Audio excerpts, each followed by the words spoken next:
இப்போதும் நினைத்தால் நெஞ்சம் நெகிழ்ந்திடுதே.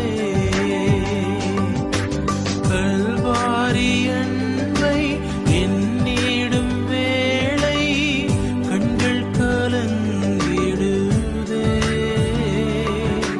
கர்த்தாவும் பாடுகள் இப்போதும் நினைத்தால் நெஞ்சம் நெகிழ்ந்திடுதே. ஆண்டவராகிய இயேசு கிறிஸ்துவின் நாமத்தில் கல்வாரி நேச ஊழியங்கள் சார்பாக உங்கள் அனைவருக்கும் எங்கள் வாழ்த்துக்களை தெரிவித்துக் கொள்கிறேன். இன்றைக்கு நான் கொடுக்கும் செய்தியின் தலைப்பு பொருளாசை. ஏனென்றால் இன்றைய காலகட்டத்தில் மக்கள் அநேகம் பேர் பொருளாசையினால் மிகுந்து காணப்படுகிறார்கள். எவ்வாறு பொருளை சம்பாதிக்கலாம், அதன் மூலம் நிலபலன்களை கொள்ளலாம், வீடுகளை கொள்ளலாம், இன்னும் 2 வீலர் 4 வீலர் கொள்ளலாம் என்றெல்லாம் அதிக இச்சையோடு அதிலே தான் முழு மனதையும் செலுத்தி கொண்டே இருக்கிறார்கள். ஆனால் அவர்கள் எல்லாம் திருப்தி அடைந்தார்களா என்றால் அது தெரியாது. ஆகையால் நாம் ஆண்டவராகிய இயேசு கிறிஸ்து பொருளாசையை குறித்து சொன்னதை குறித்து சற்று சிந்திப்போம். லூக்கா 12:15 முதல் 21 உள்ள வசனம் நீங்கள் பார்த்தீர்கள் என்றால், நம் ஆண்டவராகிய இயேசு கிறிஸ்துவை சொல்கிறார். லூக்கா 12:15, பின்பு அவர் அவர்களை நோக்கி, பொருளாசையை குறித்து எச்சரிக்கையாயிருங்கள்.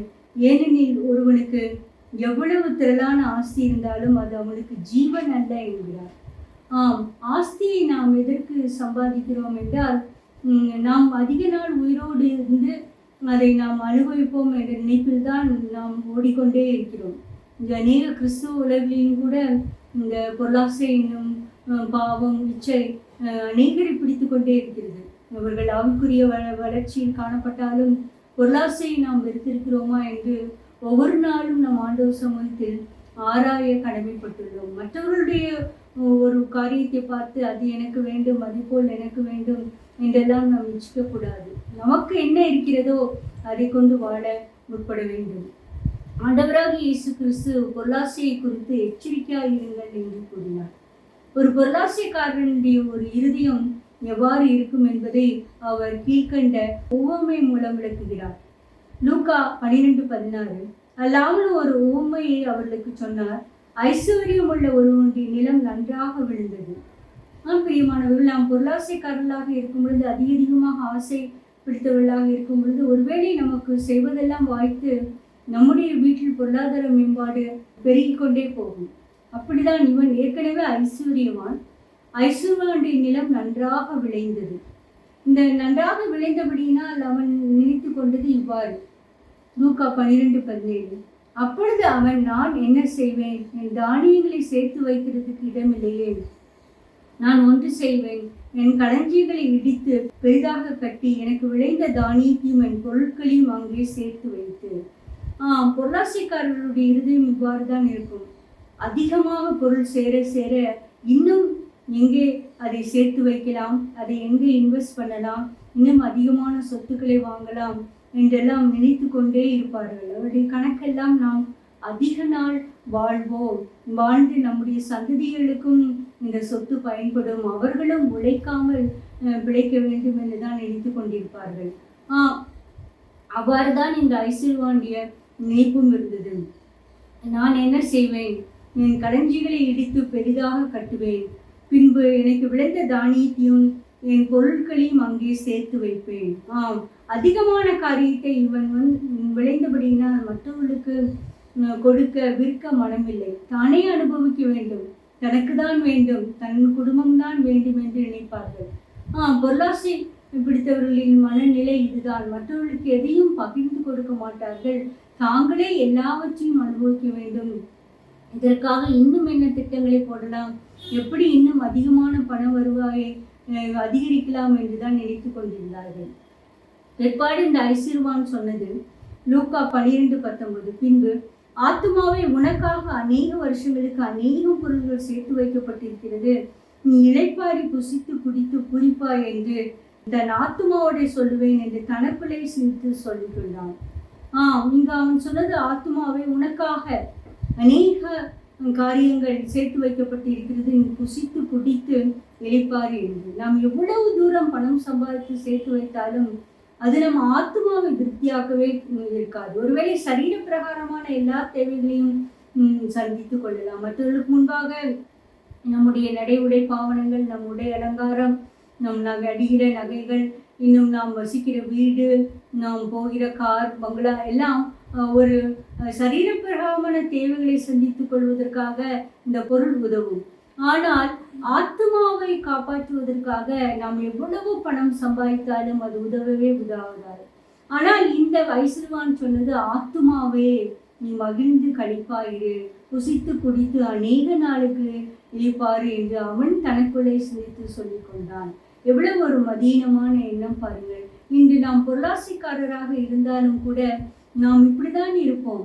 நாம் நினைத்து கொள்ளுவோம், இப்படியெல்லாம் நான் நினைக்கவில்லை, நான் இன்னும் கொஞ்சம் பணம் சம்பாதித்தால் என்ன என்று. ஆனால் பொருளாசியுடைய இருதயவர்கள் தங்களுடைய ஆத்தும தேவைகளை சிந்திக்க நேரமில்லாமல், மனம் இல்லாமல், அதை பற்றி கவலை இல்லாமல் இருப்பார்கள். அவர்கள் நினைப்பதெல்லாம், நாம் அதிக பொருள் சேர்த்து வைத்து அதிக நாள் உயிரோடு இருந்தால் நம் ஆத்மாவும் இளைப்பாரும் என்பதுதான். இல்லை.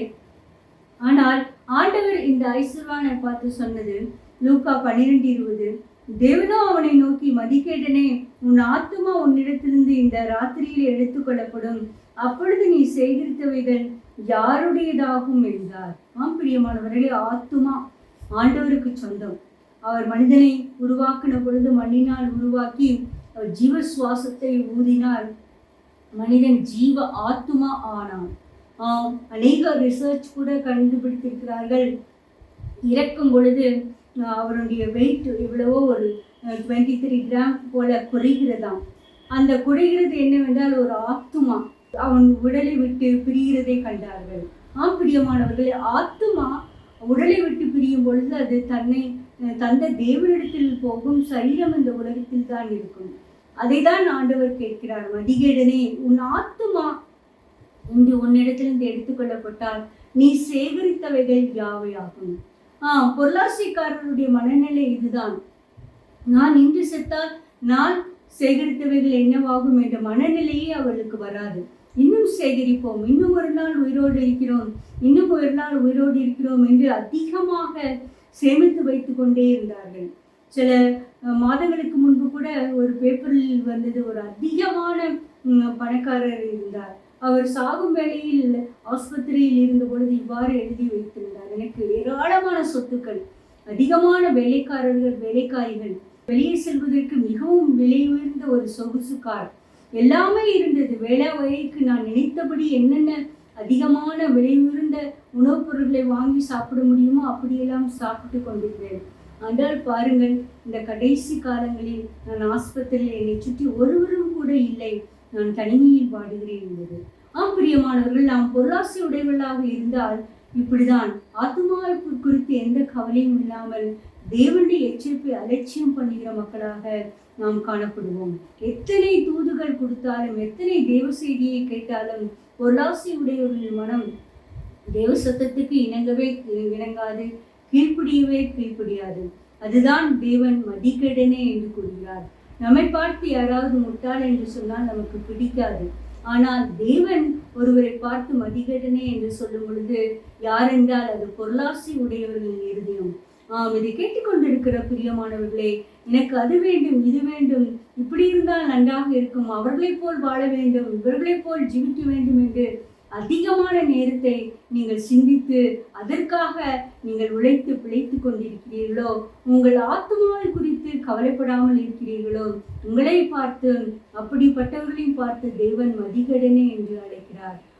கவனமாயிருப்போம். கடைசியாக லூக்கா 12:21, தேவனிடத்தில் ஐஸ்வர்யா இல்லாமல் தனக்காகவே பொக்கிஷங்களை சேர்த்து வைக்கிறவன் இப்படியே இருக்கிறான். நாம் இந்த உலகத்தில் சவதரித்துக் கொள்ளுவ இந்த பொக்கிஷங்கள் நம் அனுபவிக்கலாம், ஆனால் மற்றவர்களுக்கும் கொடுக்க வேண்டும். தான தர்மங்களை செய்யும் பொழுது நாம் பரலோகத்தில் நாம் பொக்கிஷத்தை சேர்த்து வைக்கிற மக்களாக இருக்கிறோம். தேவனுடைய ராஜ்யத்துக்காக நம்முடைய பணங்களை செலவழிக்கும் பொழுது நாம் பரலோகத்தில் நாம் பொக்கிஷங்களை சேர்த்து வைக்கிற மக்களாக இருப்போம். அதுதான் தேவன் சொல்கிறார், தேவனிடத்தில் ஐஸ்வர்யனா இராமல் தனக்காகவே பொக்கிஷங்களை சேர்த்து வைக்கிறவன் இப்படியே இருப்பான் என்று. பிரியமானவர்களே, நம்முடைய மனோபாவம் எப்படியாக இருக்கிறது? இதெல்லாம் நாம் தேவனிடத்தில் பிரியமான காரியங்களை, தேவனிடத்தில் பொக்கிஷங்களை சேர்த்து வைக்கும் காரியங்களில் மனது வைக்காமல் நமக்காகவே சேர்த்து கொண்டே இருக்கிறோமா? அது பொருளாசை உடையவர்களின் இறுதியும். அதற்காக நாம் அதிக கவனமாக இருக்க வேண்டும். அடுத்ததாக நாம் நீதிமொழிகள் பார்க்கும் பொழுது, நீதிமொழிகள் 1:19, பொருளாசை உடைய எல்லாருடைய வழியும் இதுவே, இது தன்னை உடையவர்களின் உயிரை வாங்கும். பொருளாசை உடையவர்களின் வழி இதுவே, இது தன்னை உடையவர்களின் உயிரை வாங்கும். இதற்கு ஆதாரமாக நாம் ஆகான் என்பவரை குறித்து நாம் கண்டு கொள்ளலாம்.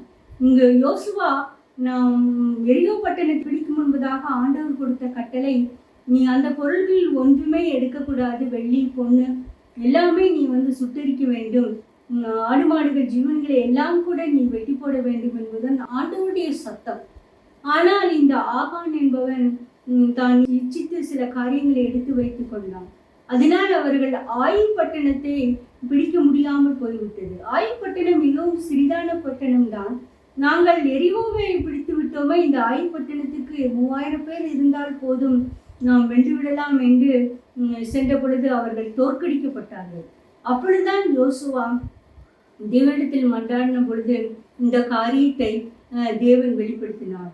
யோசுவா 7:1, இஸ்ரவேல் புத்திரர் சாபத்தீடானத்திலே துரோகம் பண்ணினார்கள். எப்படி எனில் யூதா கோத்திரத்து சேராகுடைய குமாரனாகிய சப்தியின் மகன் கர்மீக்கு பிறந்த ஆகான் என்பவன் சாபத்தீடானதிலே சிலதை எடுத்துக்கொண்டான்.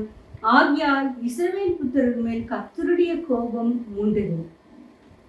பிரியமானவர்களே, இந்த கர்த்தருடைய கோபம் நம்மேல் இருக்கும் பொழுது பொருளாசை என்னும் பாவத்தின் நிமித்தம் தேவ கோபாக்கினை நம்மேல் வரும்.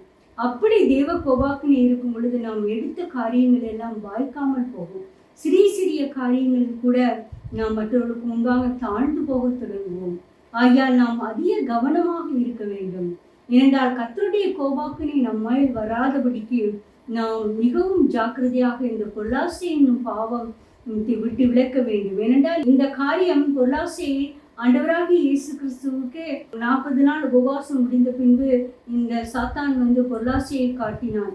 இந்த உலகத்தில் உள்ள எல்லா ஐஸ்வர்யத்தையும் காமித்து நீ என்னை விழுந்து வணங்கிக்கொள், இதையெல்லாம் உன்னுடையதாகும் என்று. ஆனால் ஆண்டவர் சொன்ன பொருள், அப்பாலே போ சாத்தனை, தேவனாகிய ஒரு கர்த்தரை மட்டும் பணிந்து கொள்வாயாக என்று எழுதியிருக்கிறதே என்றார். நாம் வசனங்களால் நினைந்து ஜீவிக்கும் பொழுது இந்த பொருளாசைக்கு அதிக இடம் கொடுக்க வேண்டும். அப்பொழுது என்னென்ன காரியங்கள் இந்த ஆகான் எடுத்துக்கொண்டான் என்று பார்க்கும் பொழுது யோசுவா 7:21, கொள்ளையிலே நேர்த்தியான ஒரு பாபிலோன சால்வையும் 200 வெள்ளி சேக்கலையும் 50 சேக்கல் நிறையான ஒரு பொன் பாலத்தையும் நான் கண்டு அவைகளை இச்சித்து எடுத்துக்கொண்டேன். இதோ அவைகளின் கூடாரத்தின் மத்தியில் பூமியில் புதைத்திருக்கிறது, வெள்ளி அதன் அடியில் இருக்கிறது என்றார். பிரியமானவர்களே, பாபிலோனிய சால்வை 200 சேக்கல் வெள்ளி 50 சேக்கல் நிறைவான பொன் பாலம் யாருக்கும் தெரியாமல் இச்சித்து எப்படியோ அவன் கூடாரத்தில் புதைத்து வைத்திருந்தான். ஆனால் கடைசியில் என்ன ஆனது என்று நீங்கள் அந்த யோசுவா 7ஆம் அதிகாரத்தில் நீங்கள் பார்த்தீர்கள் என்றால், அவனுடையும் ஆகானையும் அவன் மனைவியும் மகள்களையும் மகனையும் ஆடு மாடுகளையும் கழுதையும் உண்டான எல்லாவற்றையும் கொண்டு ஆகோர் பள்ளத்துக்கு கொண்டு கல்லெறிந்து கொண்டார்கள். பொருட்களை எல்லாம் சுத்தரித்து போட்டார்கள். பிரியமானவர்கள், இதுதான் பொருளாசை உடையவர்கள் அவரது உயிரை வாங்கும். நாம் தேவனுடைய சன்னிதானத்தில் நமக்கு பொருள் தேவைதான். சில காரியங்களில் நாம் ஆசைப்படுவது மனித இயல்புதான். அதற்காக அதுதான் வேண்டும், மற்றவர்களைப் போல எனக்கு அதையும் வேண்டும் என்று நாம் இச்சித்து பொருள்களை சவரித்து இடங்கள் மேல் இடங்கள், பொருட்கள் மேல் பொருட்கள், வீடுகள் மேல் வீடுகள் வாங்கி குவிக்கக்கூடாது. தேவனுடைய ராஜ்ய கட்டுமானப்படிக்காக நாம் என்ன காரியத்தை நம்முடைய பொருளை கொண்டு செய்திருக்கிறோம் என்று நாம் நினைக்க வேண்டும். பணக்காரர்களாக இருப்பது தவறு இல்லை. ஆனால் பணத்தை வைத்துக்கொண்டு தேவனுடைய ராஜ்யத்தை அலட்சியம் பண்ணி தேடாமல் நாம் நிர்விசாரமாக இருப்போம் என்றால் நாம் மற்ற மனிதர்களை பார்க்க மிகவும் பரிதபிக்கக்கூடிய மக்களாக இருப்போம். ஆகையால் நாம் ஜாக்கிரதையாக இருப்போம். பிரியமானவர்களே, அடுத்தது தேவனுடைய கோபாக்கனை. ஏசாயா 57:17, நான் அவர்கள் பொருளாசை என்னும் அக்கிரமத்தின் நிமித்தம் கடும் கோபமாகி அவர்களை அடித்தேன். நான் மறைந்து கடுங்கோபமாயிருந்தேன். தங்கள் மனம் போன போக்கிலே மாறுபாடாய் நடந்தார்கள். இந்த பொருளாசை என்னும் இச்சை நம்முடைய இருதயத்தில் இருக்கும் பொழுது நாம் மனம் போன போக்கில் போகிறோம். அது கண்கூடாக கண்டு கொள்ளலாம். ஏன்னா அதிகமாக பணம் இருக்கும் பொழுது நமக்கு இஷ்டமற்றபடியெல்லாம் நாம் செய்வோம். எதை விரும்புகிறோமோ அதை வாங்குவோம். இது வேண்டுமோ வேண்டாமா என்றதெல்லாம் நம்ம சிந்திக்க மாட்டோம். நம்முடைய இருதயத்தில் நிலைநிற்பது ஒன்றுதான். நமக்கு பணம் இருக்கிறதே, நான் அங்கு போய் ஏன் நிலத்தை வாங்கக்கூடாது, ஏன் இதை அனுபவிக்க கூடாது, அதனுடைய விலையெல்லாம் நாம் பார்க்கவே மாட்டோம். நாம் எதெல்லாம் கண்கள் இச்சித்ததோ அதெல்லாம் வாங்கி வாங்கி வீட்டில் சேகரித்து கொண்டே இருப்போம். ஒருவேளை அந்த காரியம் ஒரு அழகிய விலையுறுந்த ட்ரெஸ்ஸை வாங்கினோம் என்றால் ஒரு முறை 2 முறை தான் போடுவோம், பிற்பாடு தூக்கி எறிந்து விடுவோம். அது வேஸ்டாக தான் போகும். இதை நாம் சிந்திப்போம் பிரியமானவர்களே. இன்று கூட திருமண வைபவங்களில் போடுகிற இந்த ஒயிட் கவுனுக்காக அதிகமான தொகை செலவழிக்கிறார்கள். ஆனால் அந்த திருமண வைபவத்துக்கு மட்டும் அந்த பயன்படுத்துகிற ஒயிட் கவுன் மறுபடியும் அவர்கள் எங்கேயாவது வெளியே சென்று போடுவார்களா என்பது சந்தேகம். இதுக்காக அந்த தொகை ஒரு 50,000 ஒரு 60,000 செலவழித்தார்கள் என்றால் அது வேஸ்ட். இல்லை 20,000 செலவழித்தார்கள் என்றால் வேஸ்ட். இதுதான் பொருளாசை பிரியமானவர்களே. கர்த்தருடைய கோபம் இருக்கும். கடும் கோபமாக இருந்தேன், தங்கள் மனம் போன போக்கிலே மாறுபாடாய் நடந்தார்கள். மாறுபாடு என்பது மாறி மாறி நடப்பது. இப்பொழுது ஒன்று சொல்வது, அதன்படி செய்யாமல் மறுபடியும் செய்வது. மனம் போன போக்கில் நம் மனம் போன போக்கில் வாழ்கிறோமா? இந்த தேவனுடைய சித்தத்தின்படி நம் ஆசைகளை அடுக்கி எது தேவையோ அதை மட்டும் நாம் பெற்று அனுபவிக்க நாம் கடமைப்பட்டுள்ளோம். நம்மை சுற்றியுள்ள ஏராளமான வறியவர்கள், எளியவர்கள், உதவியற்றோர், சிறுமையானவர்கள் ஏராளமான பேர் இருக்கிறார்கள். ஆஸ்பத்திரி நோய்வாய்ப்படுவோர், இன்னும் கூட குப்பை தொட்டியில், கல்யாண வீட்டில் பக்கத்தில் உள்ள குப்பை தொட்டியில் ஏதாவது நல்ல உணவு கிடைக்காதா என்று அதை அலசி ஆராய்ந்து சாப்பிடுகிறவர்கள் ஏராளம். ஆகையால் அதையெல்லாம் நம்ம கணக்கும் பொழுது நம்முடைய செல்வத்தை அவர்களுக்கென்று ஒரு பகுதியை பிரித்து வைத்து கண்டிப்பாக செலவழிக்க வேண்டும். நாம் மனம் போன போக்கில் தருமாறாய் மாறுபாடாய் இருக்கும் பொழுது தேவன் கோபாக்கனை நம்மை நினைக்கும். அடுத்தது, பொருளாசை என்பது ஒரு விக்கிரக ஆராதனை. ஒருவேளை நம்முடைய வீட்டில் எந்தவித ஒரு விக்கிரமும் சொரூபமும் இருக்காமல் இருக்கலாம். ஆனால் இந்த பொருளாசை என்னும் பாவம் அதிகமான காரியங்களை சோதரிக்க வேண்டும். மற்றவர்களுக்கு முன்பாக நாம் பணக்காரியாக வாழ்ந்து காண்பிக்க வேண்டும். எனக்கு இத்தனை சொத்து இருக்கிறது, அத்தனை சொத்து இருக்கிறது என்று மற்றவர்கள் சொல்லி காண்பிக்கும் வண்ணமாக நாம் இருக்க வேண்டும் என்பது ஒரு விக்கிரக ஆராதனை. கொலோசியர் 3:5, ஆகையால் விபச்சாரம், அசுத்தம், மோகம், துரிச்சை, விக்கிரக ஆராதனையான பொருளாசை ஆகிய இவைகளை பூமியில் உண்டு பண்ணுகிற உங்கள் அபயங்களை அழித்து போடுங்கள். இந்த விக்கிரக ஆராதனையான பொருளாசை இருக்கும் பொழுது நாம் தேவனுடைய ராஜ்யத்தை சுதந்திரித்துக் கொள்ளவே கூடாது. இந்த காரியங்கள் நம்மோடு இருக்கும் பொழுது நாம் தேவனிடம் நெருங்கி ஜீவிக்கவும் முடியாது. நீங்கள் ஏன் விக்கிரக ஆராதனை என்றால், பொருளாசை என்றால், ராகேல் லாபானை விட்டு யாக்கோபோடு செல்லும் பொழுது லாபானின் சுரூபங்களை திருடி கொண்டார். ஒருவேளை அந்த சுரூபங்கள் ஒரு வெள்ளியினாலோ பொன்னினாலோ செய்யப்பட்டு இருக்கலாம். அவள் யாக்கோபோடு வாழ்ந்து ஜீவித்தாலும் அவர் யெகோவா தேவனை பற்றி கொள்ளாமல் அவள் இருதயம் அந்த சுரூபங்களின் மேல் சார்ந்து கொண்டே இருந்தது. ஆகையால் யாருக்கும் தெரியாமல் அந்த விக்கிரகங்களை திருடி கொண்டு வந்து விட்டார். லாபான் வந்து கேட்ட பொழுதும் கூட அதை தெரியாது என்று மறைத்து விட்டார். கடைசியில் நீங்கள் பார்த்தீர்கள் என்றால் ராகேல் எப்பிராத்தாவுக்கு போகிற வழியிலே மறித்து அடக்கம் பண்ணப்பட்டார். அவர்கள் ஆபிரகாம் தெரிந்திருந்த கல்லறை பூமியில் அங்கே அடக்கம் பண்ணப்படவில்லை. அங்கு ஆபிரகாம், ஈசாக்கு, யாக்கோபு கூட லேயால் தான் அடக்கம் பண்ணப்பட்டார். அற்பமாய் எண்ணப்பட்ட லேயால் தன் விக்கிரக ஆராதனையாகிய பொருளாசையை ஆகிவிட்டு அகற்றபடியினால் முற்பிதாக்களின் கல்லறையில் அடக்கம் பண்ணப்பட்டார். ராகேலோ வஞ்சித்து சுரூபங்களை திருடி கொண்டு வந்தபடியினால் அது விக்கிரக ஆராதனை பொருளாசை எப்பிராத்தாவுக்கு போகும்படியில் அடக்கம் பண்ணப்பட்டார். பிரியமானவர்கள், நாம் மரணம் மகிமையாக இருக்க வேண்டும். நாம் மரணம் மகிமையாக இருக்க வேண்டும் என்றால் இந்த பொருளாசை என்னும் விக்கிரக ஆராதனையை நம்மை விட்டு அகற்ற வேண்டும். அப்பொழுதுதான் நாம் உலகத்தை ஜெயிக்கிற மக்களாக நாம் காணப்படுவோம். போதும் என்கிற மனம் வேண்டும். எல்லா காரியத்திலும் நமக்கு திருப்தியான மனம் வேண்டும். திருப்தியான மனம் இல்லாமல் போனதினால்தான் நாம் அதிகமாக பொருள்களை சபதரிக்க வேண்டும் என்று நினைக்கிறோம். ஒரு கார் இருந்தால் நமக்கு போதும், இல்லை 2 கார் ஒருவேளை இருந்தால். ஆனால் மற்றவர்களுடைய காரியத்தை பார்க்கும் பொழுது இந்த கார் புது மாடலாக இருக்கிறது, இப்பொழுதுதான் வந்திருக்கிறது, இதையும் வாங்க வேண்டும் என்று பொருட்களை கொடுத்து 3 நாள் கார்கள் நம் வீட்டின் முன்னால் இருந்தால் எவ்வளவு நன்றாக இருக்கும். மற்றவர்கள் நம்மை பார்த்தா எவ்வளவு பணக்காரர்கள் என்று சொல்லுவார்கள் என்று பொதுவென்கிற மனம் இல்லாமல் இருக்கும். நாம் பொருளாசையை சார்ந்து ஜீவிக்கும் பொழுது நாம் மனம் திருப்தியே இருக்காது.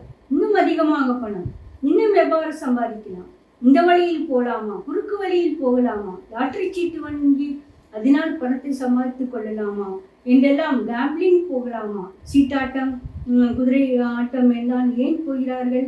குறுக்கு வழியில் அதிகமான பணம் சம்பாதிப்பதுதான். போதும் என்கிற மனம் இல்லாததான், தன்னுடைய உழைப்பை சார்ந்து ஜீவிக்க இயலாமைதான். எபிரேயர் 13:5, உங்கள் பண ஆசை இல்லாதவர்களாய் நடந்து உங்களுக்கு இருக்கிறவர்கள் போதும் என்று எண்ணுங்கள், நான் உன்னை விட்டு விலகுவதும் இல்லை, உன்னை கைவிடுவதும் இல்லை என்றும் அவர் சொல்லியிருக்கிறார். பிரியமானவர்களே, இந்த வாக்குத்தத்தம் அநேக வீட்டில் இருக்கும், நான் உன்னை விட்டு விலகுவதும் இல்லை, கைவிடுவதும் இல்லை என்று. ஆனால் எப்பொழுது பொருளாசை என்னும் பாவத்தை விட்டு ஒழியும் பொழுதுதான், போதும் என்கிற நமக்கு இருக்கும் பொழுதுதான் கர்த்தர் நம்மோடு இருப்பார். உன்னை விட்டு விலகுவதும் இல்லை, கைவிடுவதும் இல்லை. இது எத்தனை பெரிய ஸ்லாக்கியம்! தேவாதி தேவன் ஆண்டவராக இயேசு கிறிஸ்து நம் கூடவே இருக்கும் பொழுது, எந்த காலத்திலும் கைவிடாமல் விலகாமல் நம்ம இருக்கும் பொழுது எத்தனை பெரிய ஸ்லாக்கியம்! அந்த ஸ்லாக்கியத்தை விட்டு இந்த பொதுவென்கிற மனம் இல்லாமல் பண ஆசை பிடித்தவர்களாக அலைந்து திரிக்கும் பொழுது தேவன் நம்மோடு இருக்க மாட்டார். கர்த்தர் நம்மோடு இல்லாமல் நாம் எவ்வளவு பணம் சம்பாதித்தாலும் அது புறஜாதிகள் தேவனை அறியாத ஜனங்களைப் போல்தான் நாம் நரக அக்கினியில் தள்ளப்படுவோம். ஆகியால் ஜாக்கிரதையாக இருப்போம். பண ஆசை 1 தீமோத்தேயு 6:10, பண ஆசை எல்லா தீமைக்கும் வேறாயிருக்கிறது. சிலர் அதை இச்சித்து விசுவாசத்தை விட்டு விலகி அநேக வேதனையினால் தங்களை உருவ கொத்திக் கொள்கிறார்கள். பண ஆசை என்பது விசுவாசத்தை விட்டு விலகச் செய்யும். தேவன் பேரில் எந்த விசுவாசமும் வைக்க தூண்டாது.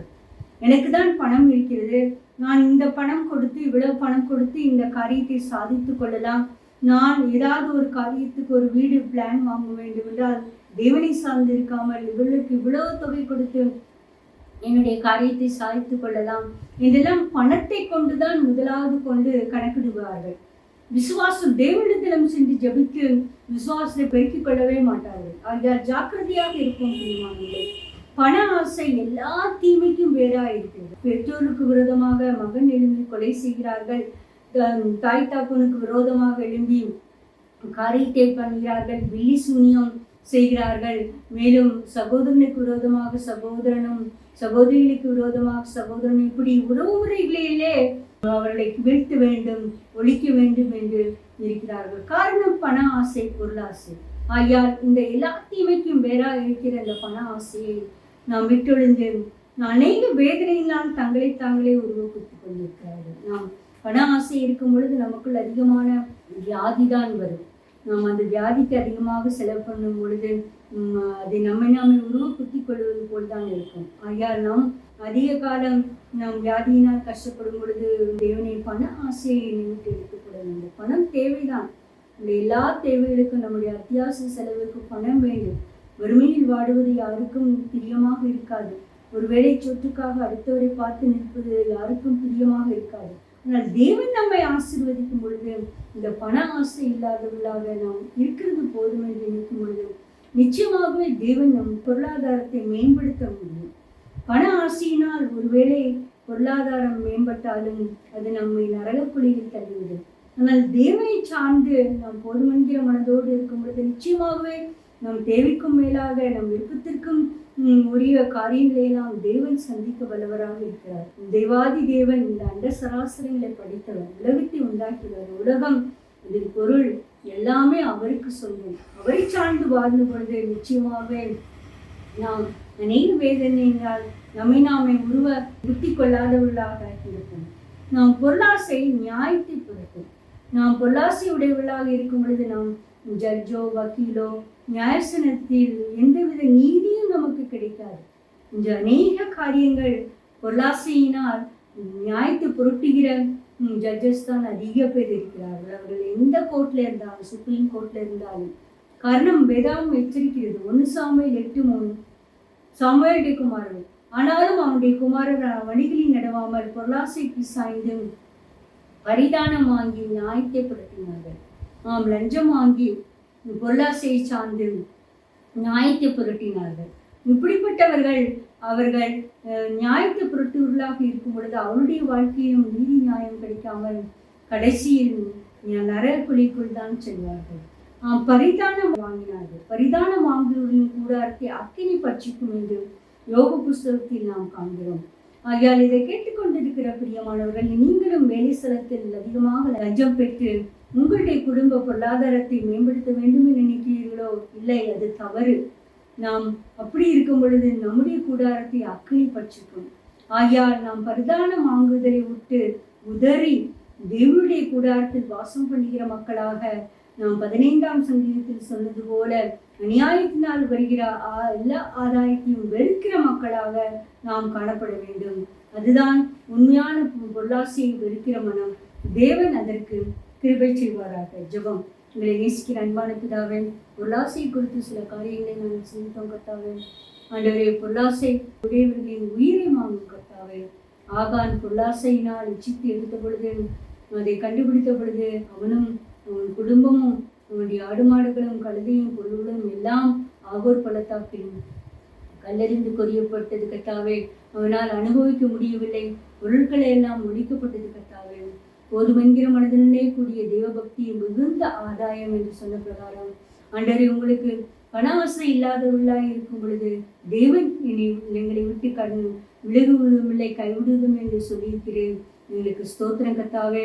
ஆண்டவராக இயேசு கிறிஸ்து பொருளாசையை குறித்து எச்சரிக்கையாக இருக்க வேண்டும் சொன்னார்கள் கர்த்தாவே. எங்களுடைய வாழ்க்கையில் இந்த எச்சரிக்கையை ஏற்று திரளான ஆஸ்தி இருந்தாலும் அது அவனுக்கு ஜீவன் அல்ல என்று சொன்னீரே கர்த்தாவே.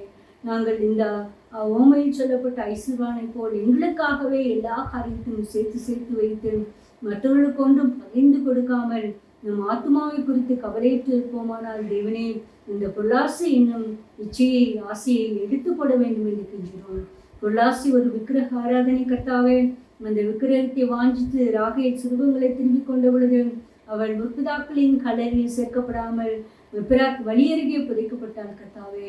எங்களுடைய மரணம் எளிமையாக இருக்கத்தக்கதாக பொருளாசை என்னும் பாவத்தை வெறுக்க எங்களுக்கு கிருபை செய்ய வேண்டும் என்று கெஞ்சினோம் கர்த்தாவே. எல்லா துதி கனம் மகிமை உமக்கு செலுத்துகிறோம்.